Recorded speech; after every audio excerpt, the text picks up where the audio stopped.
In this video, I will be teaching you how to crop videos in Wondershare Filmora. Without further ado, let's jump into the video.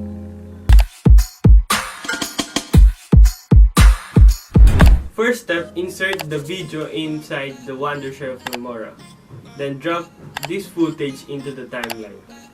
Click the video and above the timeline, makikita nyo yung crop tool. And click this and you will head to these settings. Then, pindutin nyo tong customs and you can crop your video kahit anong size ang gusto mo. Then, you can crop your video whenever you want. For more question and concern, please comment down in the comment area.